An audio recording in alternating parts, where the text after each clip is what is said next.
जी अस्सलाम वालेकुम। आज की वीडियो हमारे डिजिटल इनवॉइसिंग के ऊपर है। इस पे एफबीआर मल्टीपल नोटिस इशू कर चुका है। 2021 में पहला नोटिस आया था जिसमें रिटेल इंडस्ट्री को फोकस किया गया था। उसके बाद 2023 में एक रूल्स डिफाइन किए गए रिगार्डिंग डिजिटल इनवॉइसिंग। 2024 में नोटिस आया और अभी करंटली 2025 में इसके ऊपर नोटिस आया। इन सब नोटिस को हम डिटेल में डिस्कस कर लेते हैं कि इनमें हर नोटिस में किस इंडस्ट्री को टारगेट किया गया और अभी जो रिसेंट नोटिस आया है वो किस बारे में बात कर रहा है। सबसे पहले 2021 में जो नोटिस आया था वो आपका था पॉज इंटीग्रेशन के ऊपर, जिसपे रिटेल इंडस्ट्री में स्पेसिफिकली टीयर वन कैटेगरी को फोकस किया गया था। और इसमें उन लोगों ने अपनी इन्वॉइसिंग सिस्टम को पॉज के ऊपर कन्वर्ट करना था। जितनी भी इन्वॉइसेज इशू होनी थी रिटेल इंडस्ट्री की, वो पॉज के थ्रू इशू होनी थी और उसके ऊपर जितनी भी इन्वॉइसेज जनरेट हो रही थी वो डायरेक्टली एफबीआर को रियल टाइम में रिपोर्ट हो रही थी। इसके साथ साथ पॉज फी ₹1 पर जो ट्रांजेक्शन थी वो भी चार्ज की जा रही थी, जो कि कस्टमर से अभी भी रिकवर की जा रही है। 2021 के बाद ये 2 साल का तकरीबन टाइम पीरियड था जिसमें तमाम रिटेल इंडस्ट्रीज को जो टीयर वन कैटेगरी में फॉल करते हैं उनको रजिस्टर किया गया पॉज के ऊपर, ताकि उनकी तमाम जो सेल ट्रांजेक्शन हैं उसको मॉनिटर किया जाए और डायरेक्टली रिपोर्टिंग हो एफबीआर की, ताकि उसमें जितने भी लूप होल्स हैं उसको आइडेंटिफाई किया जाए। 2023 में एक नोटिस आता है जिसमें एफबीआर रूल्स बताता है और उसमें वो क्लियरली आइडेंटिफाई कर लेता है कि जितने भी आपके डिजिटल इंटीग्रेशन के रूल्स हैं उसमें किन किन चीजों को आपको फोकस में रखना है। तो ये 2023 नवंबर का आपके सामने नोटिस है जिसमें रूल्स बताए गए, डिफाइन किए, कुछ रूल्स को चेंज किया गया। इसमें इलेक्ट्रॉनिक इनवॉइसेस का नाम दिया गया और इसके साथ साथ यहाँ पे प्रोसीजर बताया गया कि किस तरह पे रजिस्टर करना है। अगर आप रजिस्टर नहीं करेंगे तो आपको इन कॉन्सिक्वेंसेज का सामना करना पड़ेगा। ये सारी चीजें डिटेल में बता दी गई। और इसमें सबसे बड़ा चेंज क्या था कि पहले जो रूल्स थे वो सिर्फ टीयर वन कैटेगरी रिटेलर्स को फॉलो कर रहे थे।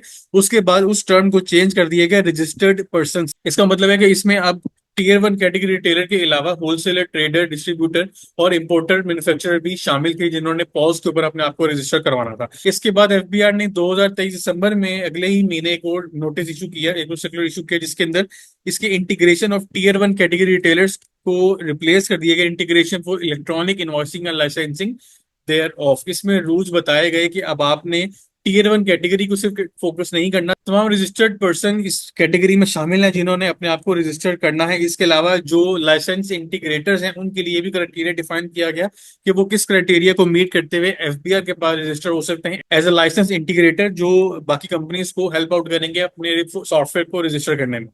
इस नोटिस के बाद एफबीआर ने 2024 जनवरी में अगले ही महीने एक और नोटिस इशू किया जिसमें क्लियरली बता दिया गया कि हम किस सेक्टर को फोकस कर रहे हैं, एफबीआर का टारगेट किस सेक्टर के ऊपर है।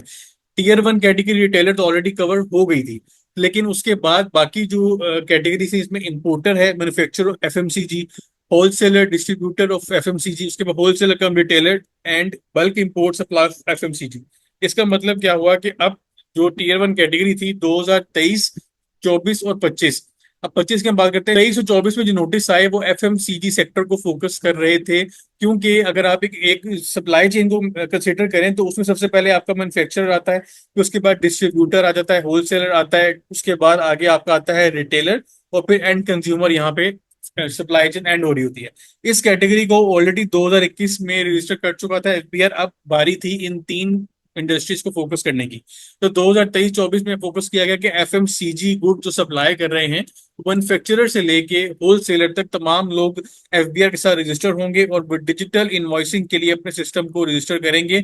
इंटीग्रेशन का नाम दिया गया ई इनवॉइसिंग के लिए। इसके लिए एफबीआर ने रूल्स में बता दिया कि उसका तरीका क्या होगा और उसमें साथ साथ एफबीआर बता देगा कि किन लोगों के थ्रू आप अपने आप सॉफ्टवेयर को रजिस्टर कर सकते हैं।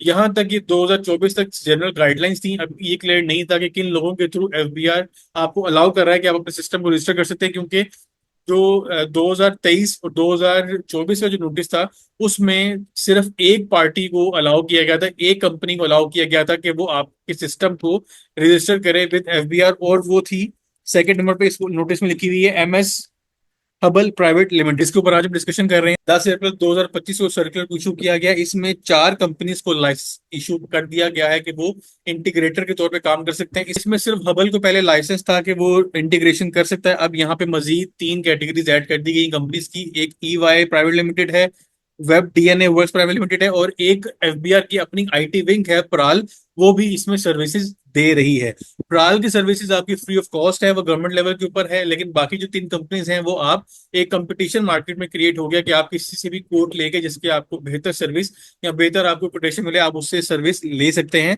ये 4 कंपनी जो कि एफबीआर ने अलाउ कर दिया।